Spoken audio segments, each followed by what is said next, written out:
बोले वासुदेव भगवान की जय। प्रिय बंधुओं,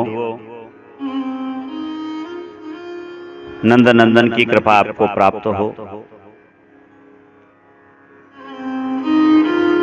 एक समय देव ऋषि नारद और देवादिदेव भगवान महादेव का संवाद हुआ और उसमें नारद जी ने उनसे द्वादशी व्रत के महत्व की जिज्ञासा प्रकट की। तब भगवान सदाशिव कहने लगे कि हे नारद, भाद्रपद मास के शुक्ल पक्ष में जो श्रवण नक्षत्र से युक्त द्वादशी होती है, वह समस्त पुण्यमयी और पुण्य फल प्रदान करने वाली होती है। उसका उपवास करने का बड़ा ही महान फल है। जो नदियों के संगम में नहाकर उक्त द्वादशी का उपवास करता है, वह अनायास ही 12 द्वादशियों का फल पा लेता है। और तो मैं क्या कहूँ, उसकी जितनी भी स्तुति की जाए उतनी ही कम है।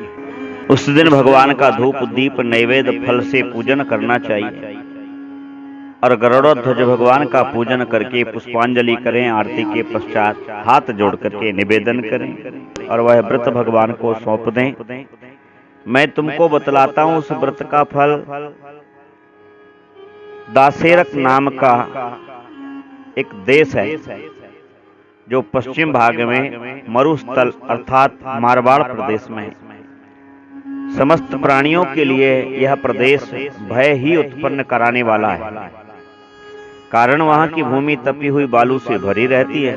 बड़े बड़े सांप हैं। उसमें वृक्ष भी फलों वाले नहीं हैं, अपितु कांटे वाले फल अधिक हैं। कांटे वाले पेड़ अधिक हैं।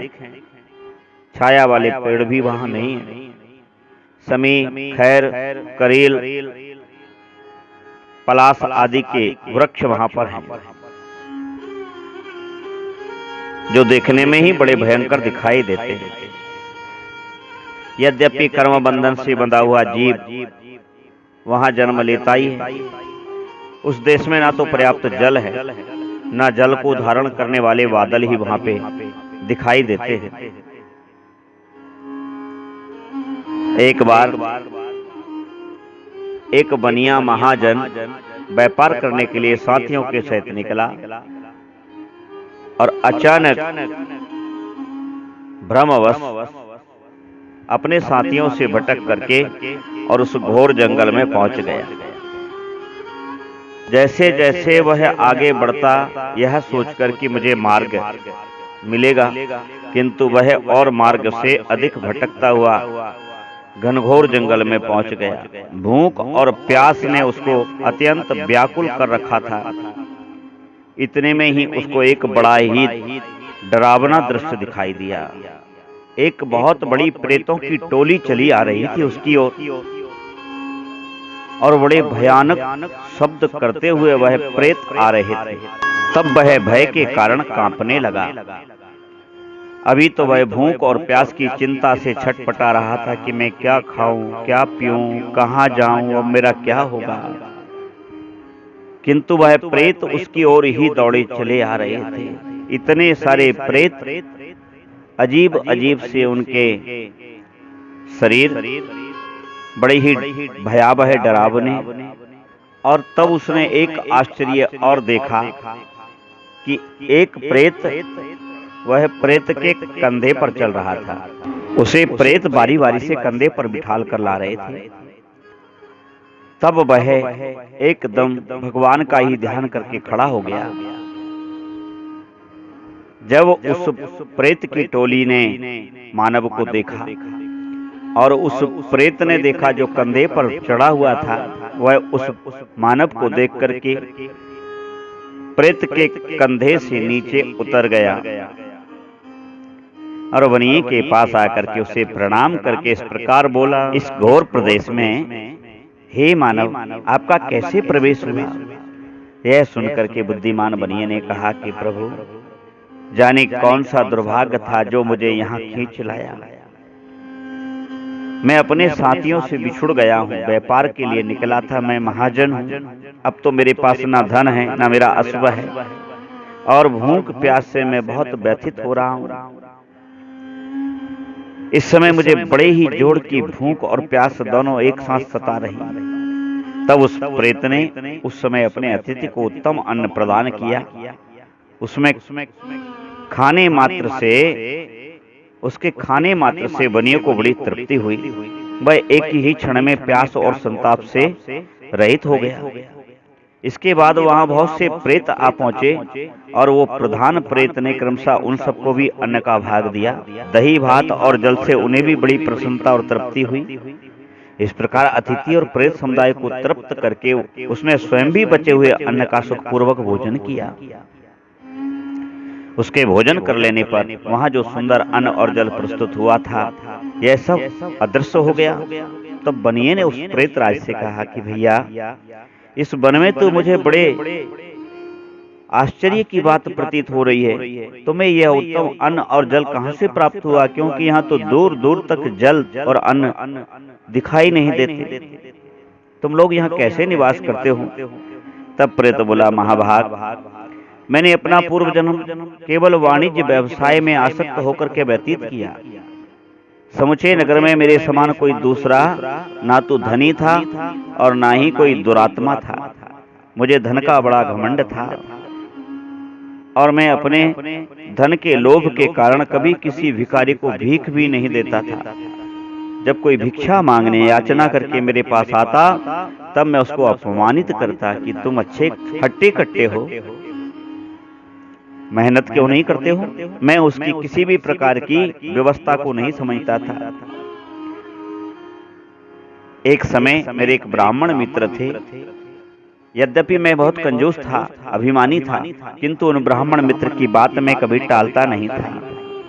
भादों के महीने में जब श्रवण नक्षत्र द्वादशी का योग आया, द्वादशी तिथि आई, वो मुझे लेकर के तापी नदी के तट पर पहुंच गए, जहां उसका भाग चंद्रभागा नदी के साथ पवित्र संगम हुआ। चंद्रभागा चंद्रमा की पुत्री हैं और तापी भुवन भास्कर सूर्य नारायण की। उन दोनों के मिले हुए शीत और उष्ण जल से मैंने ब्राह्मण के साथ प्रवेश किया। श्रवण द्वादशी के योग से बहुत से मनुष्यों को वहां संतुष्ट किया। चंद्रभागा के उत्तम जल से मेरा मन पवित्र हो गया। मैंने ब्राह्मण को जलपात्र दान किया तथा दही और भात के साथ जल से भरे हुए बहुत से पूर्वे भी ब्राह्मणों को दिए। इसके सिवा भगवान शंकर के समक्ष श्रेष्ठ ब्राह्मणों को छाता, जूते, वस्त्र और श्रीहरि की प्रतिमा भी दान की। उस नदी के तीर पर मैंने धन की रक्षा के लिए व्रत किया था। उपवास पूर्वक एक मनोहर जलपात्र भी दान किया था। यह सब करके जब मैं घर लौट आया, तदंतर कुछ काल के बाद मेरी मृत्यु हो गई।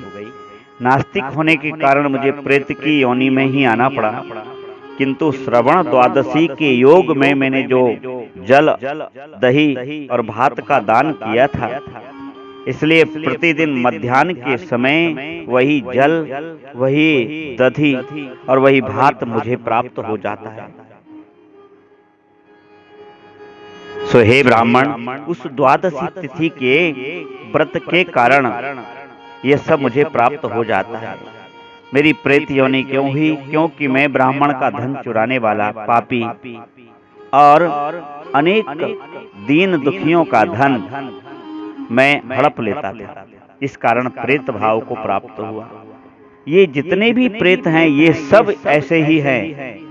यह सब पर स्त्री लंपट, दूसरों का धन हड़पने वाले, अपने स्वामी से द्रोह करने वाले, ये सब मरु प्रदेश में आकर के मेरे मित्र हो गए हैं।